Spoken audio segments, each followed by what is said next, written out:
அஸ்ஸலாமு அலைக்கும். Hi friends, welcome back to Nimmi's world. இன்றைக்கி ப்ரான் வச்சு வடி பிரியாணி செய்ய போகிறேன். வாங்க அது எப்படி செய்யலாங்கிறத நம்ம பார்க்கலாம். ப்ரெஷர் குக்கர்னு எடுத்துக்கிட்டு அந்த ப்ரெஷர் குக்கரில் 125 ml கடலெண்ணெய் சேர்க்குறேன். இந்த கடலெண்ணெய் நம்மளுக்கு சுடேறி வரட்டும். இப்போ நீங்கள் பார்த்தீங்க அப்படின்னா கடலெண்ணெய் சுடேறிச்சு. இந்த சமயத்தில் பட்டை, கிராம்பு, ஏலக்காய் சேர்க்க போகிறேன். கிராம்பு 12, பட்டை பெரிய பீஸ் பட்டை அதை வந்து 4-5 உடச்சி வச்சுருக்கேன். ஏலக்காய் நீங்கள் பார்த்தீங்கன்னா 6லேருந்து 7 ஏலக்காய் இதோடு சேர்த்துக்கலாம். இப்போ இந்த ஏலக்காய் நல்லா பொரிஞ்சு வரட்டும். இப்போ நீங்கள் பார்த்தீங்க அப்படின்னா ஏலக்காய் பொரிஞ்சு வர ஆரம்பிச்சிச்சு. இந்த சமயத்தில் பெரிய வெங்காயமானது 200 கிராம் அளவு இதோடு சேர்த்துக்கிறேன்.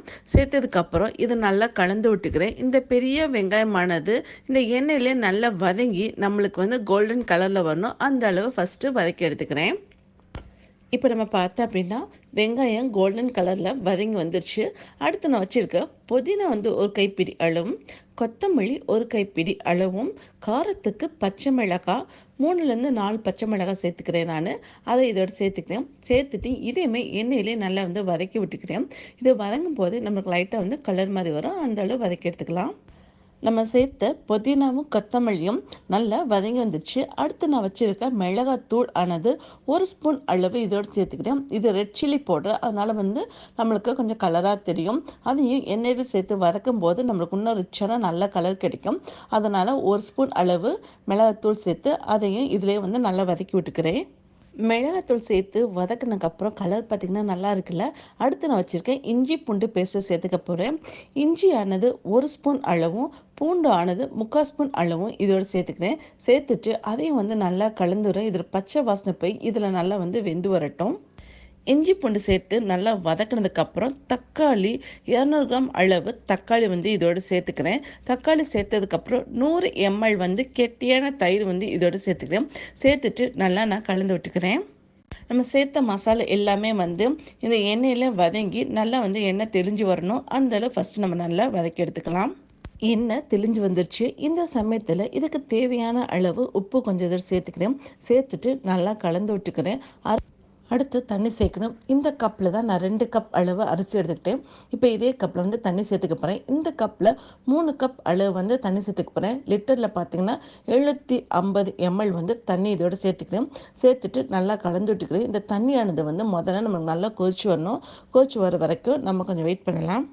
மசாலா எல்லாம் கொதிச்சு வரக்குள்ளேயும் நம்ம வேறொரு அடுப்பில் வந்து தண்ணியை வந்து ஒரு பாத்திரத்தில் வச்சு அந்த தண்ணியானது நல்லா வந்து கொதிச்சு வரணும். நல்லா கொதிச்சு வர சமயத்தில் நம்ம வச்சுருக்க பாஸ்மதி அரிசியானது 1/2 கிலோ ஆகுது இதோட சேர்த்துக்கலாம்.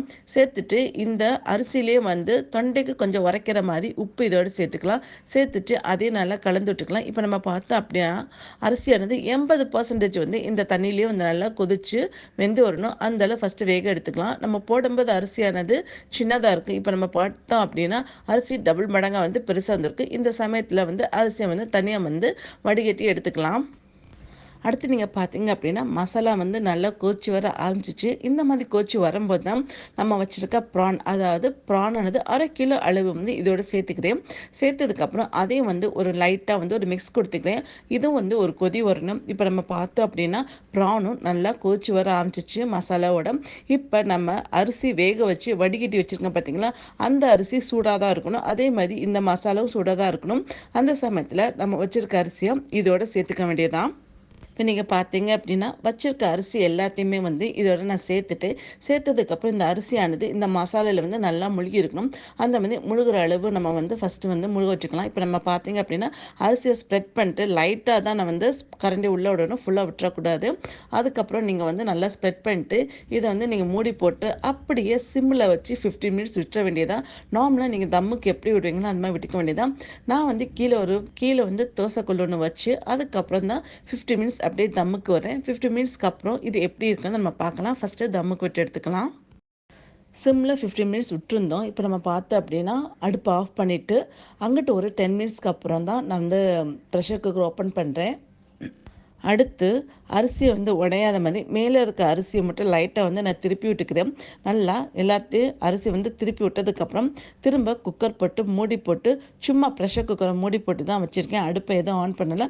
அப்படியே விட்டுட்டு ஒரு 15 மினிட்ஸ்க்கு அப்புறம் நான் ஓப்பன் பண்ணி பார்க்க போகிறேன். இப்போ நீங்கள் பார்த்தீங்க அப்படின்னா 50 மினிட்ஸ்க்கு அப்புறம் ஓப்பன் பண்ணி பார்க்கும்போது செம்ம சூப்பராக செம்மையாக வந்திருக்கு. இப்போ நீங்கள் பார்த்தீங்க அப்படின்னா நம்ம வந்து மசாலா எல்லாம் வெந்திருக்கா இல்லை தண்ணி எதாவது இருக்கான்னு பார்த்தீங்கன்னா மசாலா வெந்திருக்கு, தண்ணி வந்து உள்ளே இல்லை. அரிசி நல்லா பூ போல் மலர்ந்து செம்ம சூப்பராக உதிரி உதிரியாக இருக்குது. நீங்கள் பார்க்கும்போதே மசாலாலாம் எப்படி இருக்குன்னு பாருங்கள். அவ்வளோதான், நம்மளுக்கு வந்து வடி பிரியாணி ப்ரான் வச்சு செஞ்சோம், செம்ம சூப்பராக வந்திருக்கு. இப்போ இதை நம்ம வந்து வேறொரு பிளேட்க்கு வந்து ட்ரான்ஸ்ஃபர் பண்ணிக்கலாம். வேறொரு பிளேட்டுக்கு மாற்றும்போது நீங்கள் பார்த்தீங்க அப்படின்னா அதோட மசாலா வந்து எப்படி இருக்குங்கிறது உங்களுக்கு தெரியும். அதே மாதிரி அரிசியும் நல்லா உதிரி உதிரியும் ப்ரானும் நல்லா வெந்து செம்ம சூப்பராக வந்திருக்கும். அதே மாதிரி இதோட டேஸ்ட்டு செம்ம சூப்பராக எம்மியாக இருக்கும். நீங்களும் இந்த ப்ரான் வச்சு வடி பிரியாணி ரெசிபி உங்கள் வீட்டில் ட்ரை பண்ணுங்கள். ட்ரை பண்ணிட்டு அதே மாதிரி அது எப்படி இருக்குங்கிறத சொல்லுங்கள். தேங்க்யூ.